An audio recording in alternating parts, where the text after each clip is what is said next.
Hi, this is Harry Potter and the Chamber of Secrets, Chapter 1, The Worst Birthday. Not for the first time an argument had broken out over breakfast at number 4, Privet Drive. Mr. Vernon Dursley had been woken in the early hours of the morning by a loud hooting noise from his nephew Harry's room. "Third time this week," he roared across the table. "If you can't control that owl, it'll have to go." Harry tried yet again to explain. "She's bored," he said. "She's used to flying around outside. If I could just let her out at night." "Do I look stupid?" snarled Uncle Vernon, a bit of fried egg dangling from his bushy moustache. "I know what'll happen if that owl gets let out." He exchanged dark looks with his wife Petunia. Harry tried to argue back, but his words were drowned by a long, loud belch from the Dursleys' son, Dudley. "I want more bacon." "There's more in the frying pan, sweetums," said Aunt Petunia, turning misty eyes on her massive son. "We must feed you up while we've got the chance. I don't like the sound of that school food." "Nonsense, Petunia. I never went hungry when I was at Smeltings," said Uncle Vernon heartily. "Dudley gets enough, don't you, son?" Dudley, who was so large his bottom drooped over each side of the kitchen chair, grinned and turned to Harry. "Pass the frying pan." "You've forgotten the magic word," said Harry irritably. The effect of this simple sentence on the rest of the family was incredible. Dudley gasped and fell off his chair with a crash that shook the whole kitchen. Mrs. Dursley gave a small scream and clapped her hands to her mouth. Mr. Dursley jumped to his feet, veins throbbing in his temples. "I meant please," said Harry quickly. "I didn't mean—" "What have I told you?" thundered his uncle, spraying spit all over the table, "about saying the M word in our house?" "But how dare you?" threatened Dudley, roared Uncle Vernon, pounding the table with his fist. I warned you. I will not tolerate mention of your abnormality under this roof." Harry stared from his purple-faced uncle to his pale aunt, who was trying to heave Dudley to his feet. "All right," said Harry, "all right." Uncle Vernon sat back down, breathing like a wounded rhinoceros and watching Harry closely out of the corners of his small, sharp eyes. Ever since Harry had come home for the holidays, Uncle Vernon had been treating him like a bomb that might go off at any moment. Because Harry wasn't a normal boy. As a matter of fact, he was as not normal as it was possible to be. Harry Potter was a wizard fresh from his first year at Hogwarts School of Witchcraft and Wizardry. And if the Dursleys were unhappy to have him back for the holidays, it was nothing to how Harry felt. He missed Hogwarts so much it was like having a constant stomachache. He missed the castle with its secret passageways and ghosts, his lessons, although perhaps not Snape the potions master, the post arriving by owl, eating banquets in the Great Hall, sleeping in his 4-poster bed in the Tower dormitory, visiting the gamekeeper Hagrid in his cabin in the grounds next to the Forbidden Forest, and especially Quidditch, the most popular sport in the wizarding world. 6 tall goalposts, 4 flying balls, and 14 players on broomsticks. All Harry's spell books, his wand, robes, cauldron, and top-of-the-range Nimbus 2000 broomstick had been locked in a cupboard under the stairs by Uncle Vernon the instant Harry had came home. What did the Dursleys care if Harry lost his place in the house Quidditch team because he hadn't practised all summer? What was it to the Dursleys if Harry went back to school without any of his homework done? The Dursleys were what wizards called muggles, not a drop of magical blood in their veins. And as far as they were concerned, having a wizard in the family was a matter of deepest shame. Uncle Vernon had even padlocked Harry's owl, Hedwig, inside her cage to stop her carrying messages to anyone in the wizarding world. Harry looked nothing like the rest of the family. Uncle Vernon was a large and necklace with an enormous black moustache. Aunt Petunia was horse-faced and bony. Dudley was blonde, pink and porky. Harry, on the other hand, was small and skinny, with brilliant green eyes and jet black hair that was always untidy. He wore round glasses, and on his forehead was a thin, lightning-shaped scar. It was this scar that made Harry so particularly unusual, even for a wizard. This scar was the only hint of Harry's very mysterious past, of the reason he had been left in the Dursleys' doorstep 11 years before. At the age of 1, Harry had somehow survived a curse from the greatest dark sorcerer of all time, Lord Voldemort, whose name most witches and wizards still feared to speak. Harry's parents had died in Voldemort's attack, but Harry had escaped with his lightning scar, and somehow nobody understood why Voldemort's powers had been destroyed the instant he had failed to kill Harry. So, Harry had been brought up by his dead mother's sister and her husband. He had spent 10 years with the Dursleys, never understanding why he kept making odd things happen without meaning to. Believing the Dursley story that he'd got his scar in the car crash which had killed his parents. Then, exactly a year ago, Hogwarts had written to Harry and the whole story had come out. Harry had taken up his place at the wizard school, where he and his scar were famous. But now the school year was over and he was back with the Dursleys for the summer, back to being treated like a dog that had rolled in something smelly. The Dursleys hadn't even remembered that today happened to be Harry's 12th birthday. Of course, his hopes hadn't been high. They'd never given him a proper present, let alone a cake. But to ignore it completely. At that moment, Uncle Vernon cleared his throat importantly and said, "Now, as we all know, today is an important day." Harry looked up, hardly daring to believe it. "This could well be the day I make the biggest deal of my career," said Uncle Vernon. Harry went back to his toast. Of course, he thought bitterly, Uncle Vernon was talking about the stupid dinner party. He'd been talking of nothing else for a fortnight.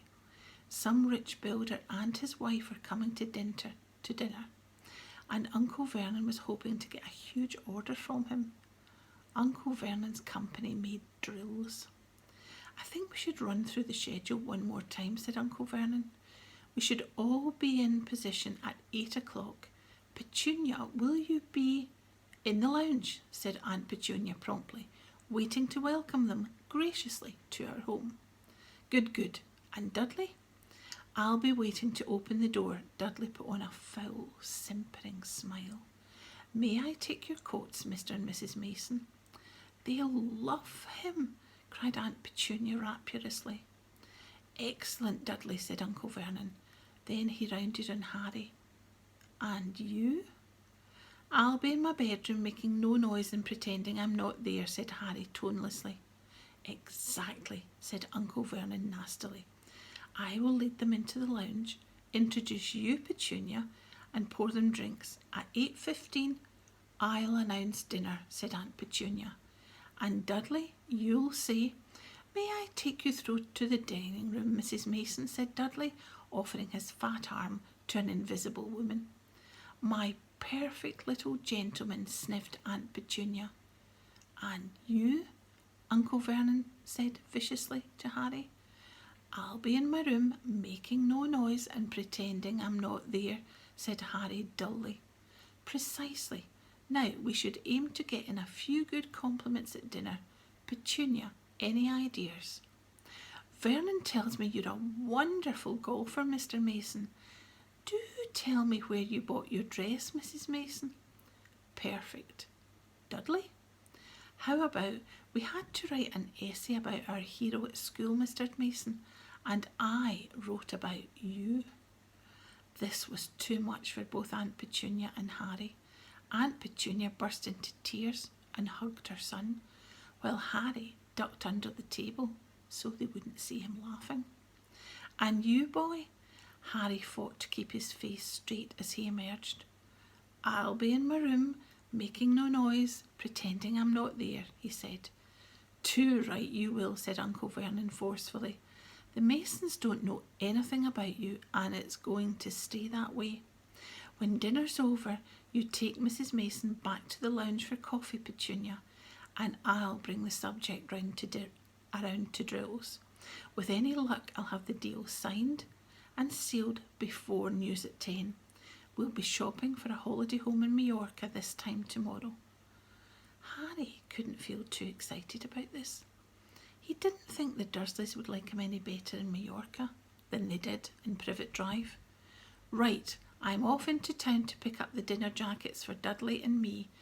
And you, he snarled at Harry, you stay out of your aunt's way while she's cleaning.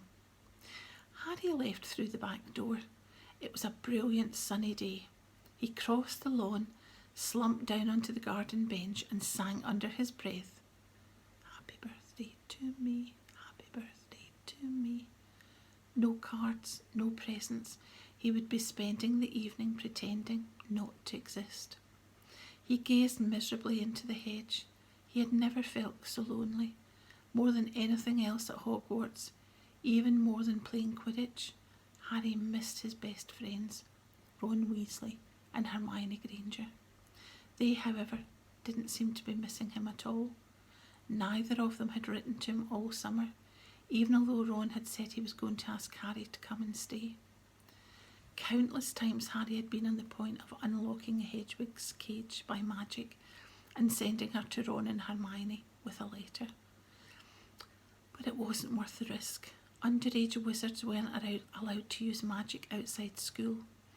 Harry hadn't told the Dursleys this. He knew it was only their terror that he might turn them all into dung beetles that stopped them locking him in the cupboard under the stairs with his wand and broomstick. For the first couple of weeks back, Harry had enjoyed muttering nonsense words under his breath and watching Dudley tearing out of the room as fast as his fat legs would carry him. But the long silence from Ron and Hermione had made Harry feel so cut off from the magical world that even taunting Dudley had lost its appeal.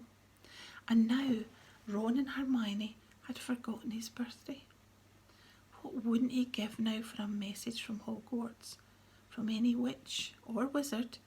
He'd be almost glad of a sight of his arch enemy, Draco Malfoy, just to make sure it hadn't all been a dream. Not that his whole year at Hogwarts had been fun. At the very end of last term, Harry had come face to face with none other than Lord Voldemort. Voldemort might be a ruin of his former self, but he was still terrifying, still cunning, and still determined to regain power. Harry had slipped through Voldemort's clutches for a second time, but it had been a narrow escape, and even now, weeks later, Harry kept waking in the night, drenched in cold sweat, wondering where Voldemort was now, remembering his livid face, his wide, mad eyes.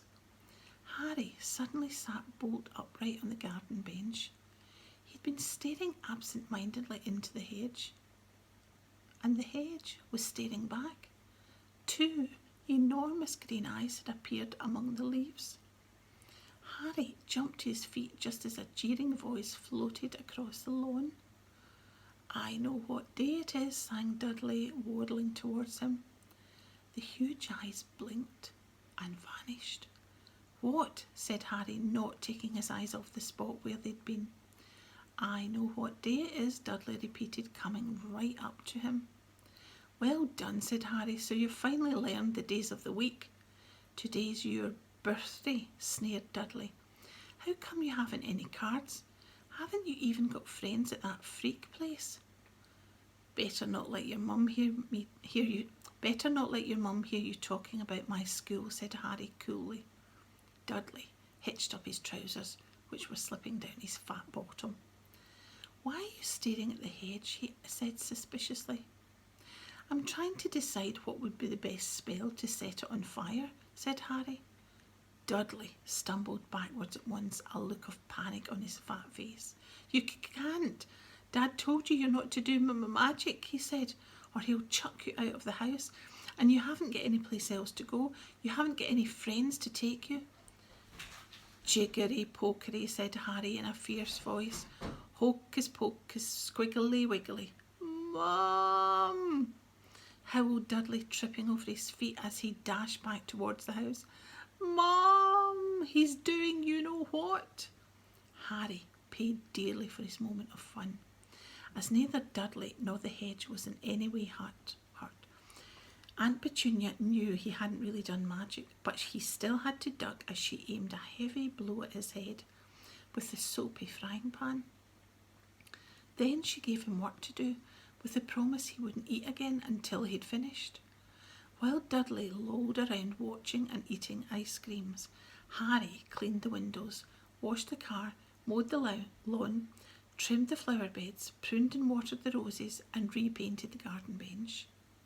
The sun blazed overhead, burning the back of his neck.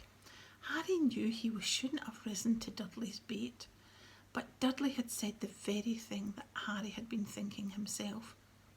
Maybe he didn't have any friends at Hogwarts. Wish they could see the famous Harry Potter now, he thought savagely as he spread manure on the flower beds, his back aching, sweat running down his face. It was 7:30 in the evening when at last, exhausted, he heard Aunt Petunia calling him in. Get in here and walk on the newspaper.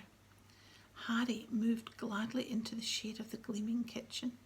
On top of the fridge stood tonight's pudding, a huge mound of whipped cream and sugared violets. A joint of roast pork was sizzling in the oven. Eat quickly, the Masons will be here soon, snapped Aunt Petunia, pointing to 2 slices of bread and a lump of cheese on the kitchen table.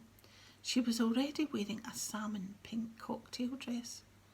Harry washed his hands and bolted down his pitiful supper. The moment he had finished, Aunt Petunia whisked away his plate. Upstairs, hurry! As he passed the door to the living room, Harry caught a glimpse of Uncle Vernon and Dudley in bow ties and dinner jackets. He had only just reached the upstairs landing when the doorbell rang and Uncle Vernon's furious face appeared at the foot of the stairs. Remember, boy, one sound.